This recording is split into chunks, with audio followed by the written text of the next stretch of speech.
अस्सलाम वालेकुम दोस्तों, हमने अपनी गुज़िश्ता वीडियो में आपको बताया कि किस तरह मक्का मुकर्रमा में बुत परस्ती का आगाज़ हुआ। आज की वीडियो में हम आपको बताएंगे कि किस तरह अरब के हर कबीले में बुत परस्ती का आगाज़ हुआ। हबल के अलावा अरब के कदीम तरीन बुतों में मनात है, जो बहर अहमर के साहिल कुदीद के करीब मुसलुल में नस्ब था। इसके बाद ताइफ में लात नामी बुत वजूद में आया। फिर वादी नखला में उज़ा की तनसीब अमल में आई। ये तीनों अरब के सबसे बड़े बुत थे। इसके बाद हिजाज के हर खित्ते में शिर्क की कसरत और बुतों की भरमार हो गई। कहा जाता है कि एक जिन उम्र बिन लही के ताबे था।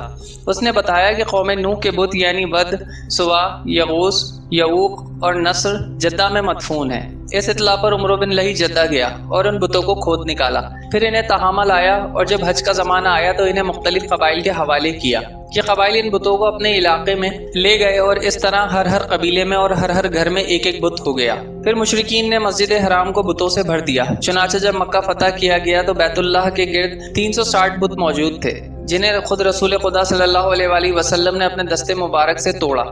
आप हर एक को छड़ी से ठोकर मारते जाते थे और वो गिर जाता था। फिर आपने हुक्म दिया कि इन सारे बुतों को मस्जिद हराम से बाहर निकालकर जला दिया जाए। गर्ज, शिर्क और बुत परस्ती अहले जाहिलियत के दीन का सबसे बड़ा मजहर बन गई थी, जिन्हें घमंड था कि वो हज़रत इब्राहीम अलैहिस्सलाम के दीन पर हैं। फिर अहले जाहिलियत के यहाँ बुत परस्ती के कुछ खास तरीके और मरासिम भी राइज थे, जो ज्यादातर उम्र बिन लही की इख्तरा थे। अहले जाहिलियत समझते थे कि उम्र बिन लही के इख्तरा दीन इब्राहीम में तब्दीली नहीं बल्कि बिदत हुस्ना है। झेल में हम अहले जाहिलियत के अंदर राइज बुत परस्ती के चंद अहम मरासिम का जिक्र कर रहे हैं। नंबर 1, दौरे जाहिलियत के मुशरिकीन बुतों के पास मुजाविर बनकर बैठते थे, उनकी पनाह ढूंढते थे और उन्हें जोर जोर से पुकारते थे और हाजत रवाई और मुश्किल कुशाई के लिए उनसे फरियाद और इल्तिजाए करते थे और समझते थे कि वो अल्लाह से सिफारिश करके हमारी मुराद पूरी करा देंगे। नंबर 2, बुतों का हज और तवाफ किया करते थे, उनके सामने अज्जो नियाज से पेश आते थे और उन्हें सजदा करते थे। नंबर 3, बुतों के लिए नजराने और कुर्बानियां पेश करते थे और कुर्बानी के इन जानवरों को कभी बुतों के आस्थानों पर ले जाकर ज़िबा करते थे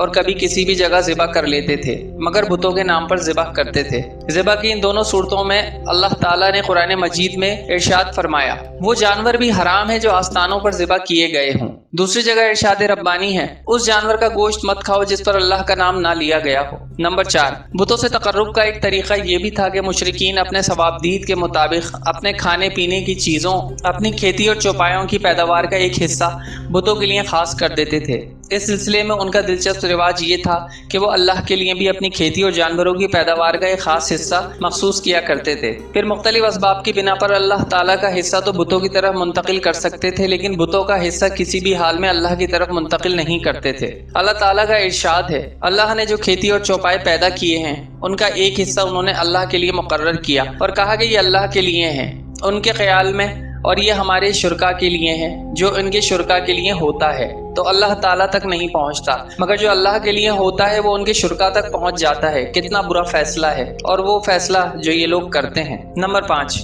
बुतों के तकर्रुब का एक तरीका ये भी था कि मुशरिकीन खेती और चौपाई के अंदर मुख्तलिफ किस्म की नजरें मानते थे। अल्लाह ताला का इरशाद है, इन मुशरिकीन ने कहा कि ये चौपाई और खेतियां ममनुआ हैं, इन्हें वही खा सकता है जिसे हम चाहें इनके ख्याल में, और ये वो चौपाई हैं जिनकी पीठ हराम की गई है, न इन पर सवारी की जा सकती है और न सामान लादा जा सकता है। और कुछ चौपाई ऐसे हैं जिन पर ये लोग अल्लाह पर इफ्तरा करते हैं, अल्लाह का नाम नहीं लेते। नंबर 6, इन्हीं जानवरों में बहेरा, साइबा, वसीला और हामी थे।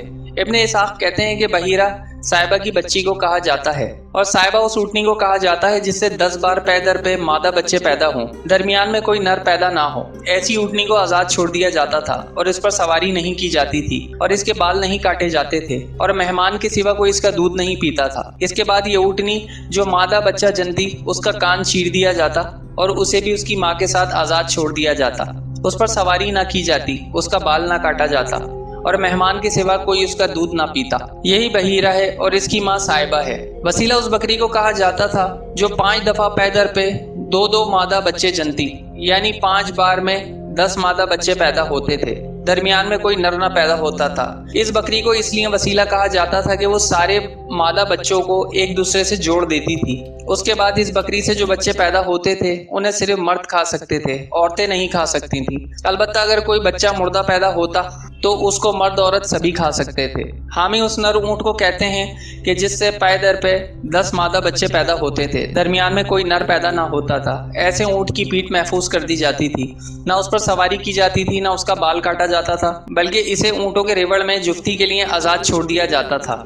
और इसके सिवा इससे कोई दूसरा फ़ायदा ना उठाया जाता था। दौर जाहिलियत की बुत परस्ती के इन तरीक़ों की तरदीद करते हुए अल्लाह ताला ने फरमाया, अल्लाह ने ना कोई बहिरा, ना कोई साहिबा और ना कोई वसीला और ना कोई हामी बनाया है, लेकिन जिन लोगों ने ये कुफ्र किया वो अल्लाह पर झूठ गढ़ते हैं और इनमें से अक्सर अक़ल नहीं रखते।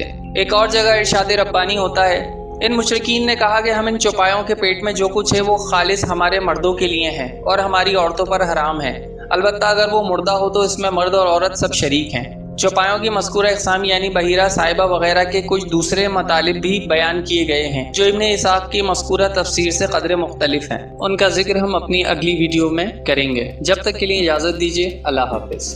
मज़ीद मालूमाती वीडियोस देखने के लिए हमारे चैनल को लाइक करें, सब्सक्राइब करें और साथ ही दिए गए बेल आइकन को प्रेस करें ताकि आपको हमारी तमाम वीडियोस के नोटिफिकेशन बर वक्त मिलते रहें।